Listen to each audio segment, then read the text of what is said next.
Job affairs চ্যানেলে স্বাগতম। আজকে রয়েছে ইংলিশ বিষয়ের মুখস্থ অংশের উপর নিয়মিত ধারাবাহিক আয়োজন ইংলিশ টানা মুখস্থ এর পঞ্চম পর্ব। সময় বাঁচাতে আমি একবারেই পরে আপনাদের বোঝাচ্ছি। যদি প্রয়োজন হয় তাহলে রিপিট অথবা পজ করে দেখবেন। প্রথমে আমরা দেখব গুরুত্বপূর্ণ 10টি phrase and idiom. Bird's eye view. Bird's eye view এর অর্থ হচ্ছে মোটামুটি ধারণা, অর্থাৎ a rough idea. A rough idea. Birds of a feather. Birds of a feather এর বাংলা অর্থ হচ্ছে একই স্বভাবের লোক, অর্থাৎ person of a similar nature. Person of a similar nature. Black sheep. Black sheep এর অর্থ হচ্ছে কুলাঙ্গার, অর্থাৎ bad character.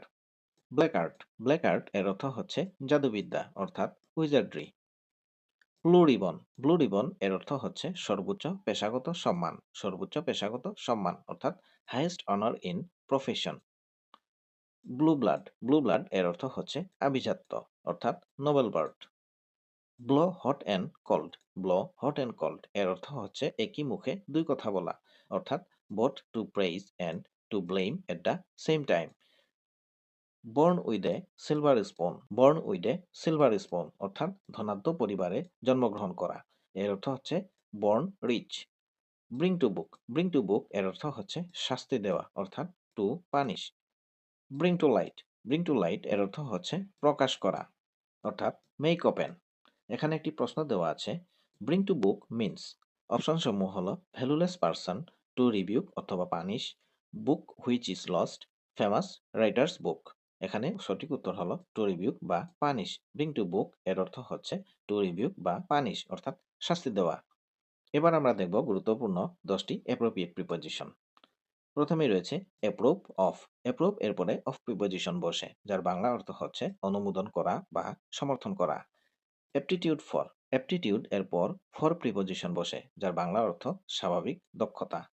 Argue with. Argue শব্দের সাথে উইথ, অ্যাবাউট, ওভার অথবা ফর প্রিপোজিশন বসে। আর্গু উইথ এর অর্থ হচ্ছে কারোর সাথে তর্ক করা। আর্গু অ্যাবাউট অথবা আর্গু ওভার এর অর্থ হচ্ছে কোনো বিষয়ে তর্ক করা। আবার আর্গু এর পরে ফর প্রিপোজিশনও বসে। আর্গু ফর এর অর্থ হচ্ছে কোনো কিছুর পক্ষে তর্ক করা বা যুক্তি দেখানো। Arrive at. অ্যারাইভ শব্দের পরে অ্যাড ইন প্রিপোজিশন বসে।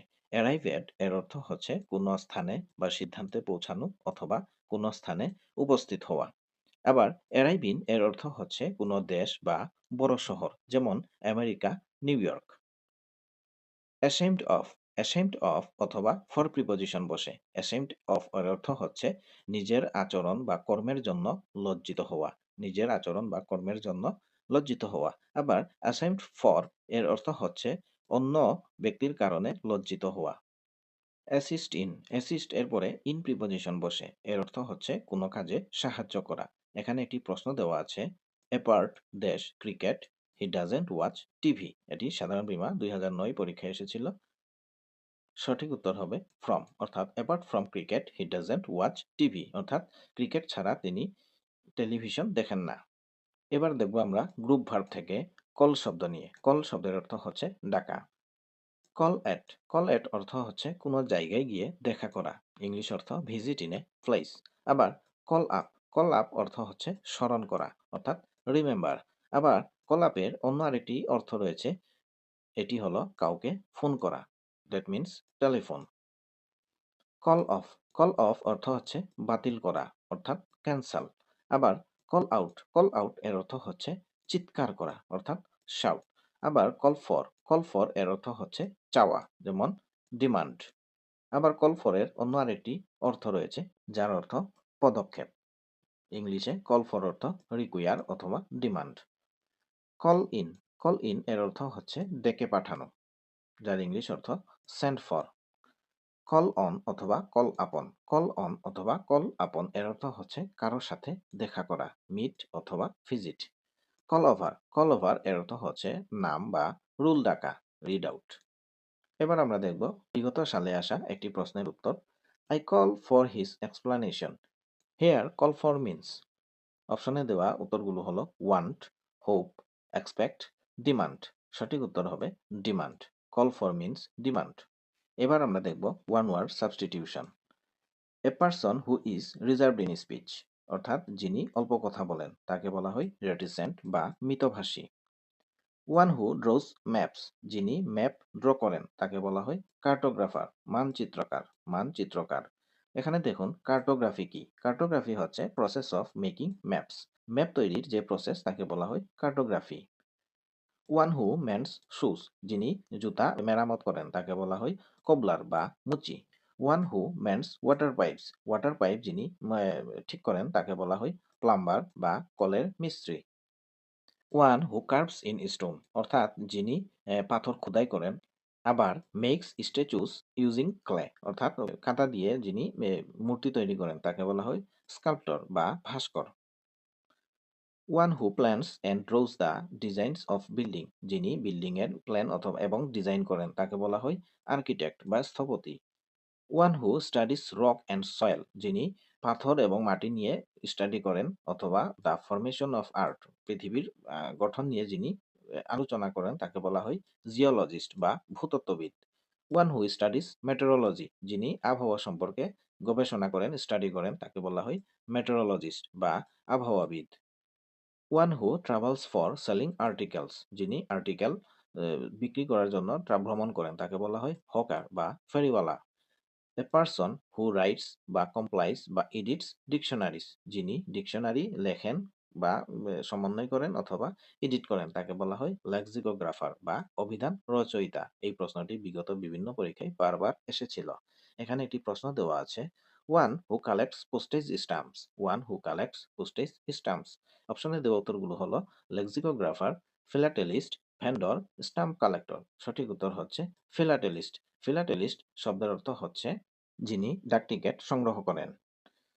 এবার আমরা দেখব গুরুত্বপূর্ণ 5টি synonym and antonyms. Arrogance, arrogance শব্দের অর্থ হচ্ছে দাম্ভিকতা। এর কয়েকটি সিনোনিম বা সমার্থক শব্দ হলো হাউটিনেস, কনসেইট, হাব্রিস, ইগোইজম, সুপারিয়রিটি। আবার এর কয়েকটি অ্যান্টোনিমস হলো হিউমিলিটি, মডেস্টি, মিকনেস, কার্টেসি, রেসপেক্ট। এবারে দেখব অ্যাস্টিউট। অ্যাস্টিউট শব্দের অর্থ হচ্ছে চতুর বা পারদর্শী। এর কয়েকটি সিনোনিমস হলো শ্রিউড, ক্লিভার, শার্প, ইনসাইটফুল, পারসেপটিভ। আবার অ্যাস্টিউট শব্দের কয়েকটি অ্যান্টোনিমস হলো ফলিশ, নেইভ, ডাল, আনওয়াইজ, ইগনোরেন্ট। এবার দেখব অডাসিয়াস। অডাসিয়াস শব্দের অর্থ হচ্ছে দুঃসাহসী বা নির্লজ্জ। এর কয়েকটি সিনোনিমস হলো বোল্ড, ফেয়ারলেস, ডিয়ারিং, অ্যাডভেঞ্চারাস, ইন্ট্রিপিড। এবার দেখব অডাসিয়াস বা দুঃসাহসী শব্দের কয়েকটি অ্যান্টোনিমস। টিমিড, কাওয়ার্ডলি, কশিয়াস, মিক, হেজিট্যান্ট। এবারে দেখব অ্যাডভোকেট। অ্যাডভোকেট শব্দের অর্থ হচ্ছে সমর্থনকারী বা উকিল। এর কয়েকটি সিনোনিমস হলো supporter, proponent, defender, champion, promoter. এবার দেখব অ্যাডভোকেট বা সমর্থনকারী শব্দের কয়েকটি গুরুত্বপূর্ণ antonyms. Opponent, critic, adversary, detractor, antagonist. এবার আমরা দেখব অ্যাডামেন্ট। অ্যাডামেন্ট শব্দের অর্থ হচ্ছে অনর বা দৃঢ়প্রতিজ্ঞ। এর কয়েকটি গুরুত্বপূর্ণ সিনোনিমস হল স্টুববর্ন, আনইয়েল্ডিং, রিসলিউট, ফার্ম, ডিটারমাইন্ড। এবার দেখব আমরা অ্যাডামেন্ট বা অনর শব্দের কয়েকটি গুরুত্বপূর্ণ অ্যান্টোনিমস। এগুলো হলো flexible, yielding, submissive, lenient, compliant. এবার আমরা দেখব প্রিপোজিশন অংশে ইনের ব্যবহার। ইন একটি প্রিপোজিশন যা স্থান, সময়, অবস্থা বা পরিবেষ্টন অবস্থা বোঝাতে ব্যবহৃত হয়। এটি সাধারণত কোনো কিছুর ভেতরে থাকা অর্থাৎ সামথিং ইনসাইড নির্দেশ করে। তাহলে আমরা বুঝলাম ইন হচ্ছে একটি প্রিপোজিশন যা স্থান, সময়, অবস্থা বা পরিবেষ্টন অবস্থান বোঝাতে ব্যবহৃত হয়। কোনো কিছুর ভেতরে থাকা বোঝাতে ইন নির্দেশ করে। এবার দেখব আমরা সংক্ষেপে ইনের কয়েকটি গুরুত্বপূর্ণ ব্যবহার। যেমন স্থানভেদে ইন ব্যবহার হতে পারে he is in the room, অর্থাৎ সে রুমের ভিতরে আছে বোঝাতে আমরা ইন প্রিপোজিশন ব্যবহার করি। সময় বোঝাতে যেমন we will travel in July, July মাসে ভ্রমণ করব, আমরা জুলাই মাসে ভ্রমণ করব। এখানে ইন দিয়ে সময় বোঝানো হয়েছে। আবার পরিবেষ্টিত স্থান বোঝাতে ইনের ব্যবহার হলো the water is in the glass, যেমন গ্লাসে পরিবেষ্টিত অবস্থায় পানি আছে, এটি বোঝাতে আমরা ইন ব্যবহার করব। আবার অবস্থা বোঝাতে অর্থাৎ কন্ডিশন বা স্টেট বোঝাতে ইনের ব্যবহার হলো শি ইজ ইন ট্রাবল, অর্থাৎ তিনি ট্রাবল একটা স্টেটে রয়েছেন, যার কারণে ইন প্রিপোজিশনটি বসেছে। আবার যানবাহনের ক্ষেত্রে আমরা ট্রান্সপোর্টেশনে ইন ব্যবহার করি, যেমন দে আর ইন এ ট্যাক্সি, অর্থাৎ তারা একটি ট্যাক্সিতে আছে। ট্রান্সপোর্ট বা যানবাহনে অবস্থান করার কারণে আমরা ইন প্রিপোজিশন ব্যবহার করব। তারপরে আবার ক্লথিং বা অ্যাপিয়ারেন্স, পোশাকের ক্ষেত্রে ইন প্রিপোজিশন ব্যবহৃত হয়, যেমন he looks smart in a suit, অর্থাৎ সে স্যুট পরা অবস্থায় স্মার্ট দেখাচ্ছে। এখানে অ্যাপিয়ারেন্স বা একটা ক্লথিং এর ব্যাপার স্যাপার আছে, যার কারণে এখানে ইন প্রিপোজিশন বসেছে। জব অ্যাফেয়ার্স চ্যানেলের সাথে থাকার জন্য আপনাকে অসংখ্য ধন্যবাদ। বিসিএস ব্যাংক সহ সকল চাকরি নিয়োগ পরীক্ষা ও বিশ্ববিদ্যালয় ভর্তি প্রস্তুতির জন্য চ্যানেলটি সাবস্ক্রাইব করে রাখুন। ভালো থাকুন।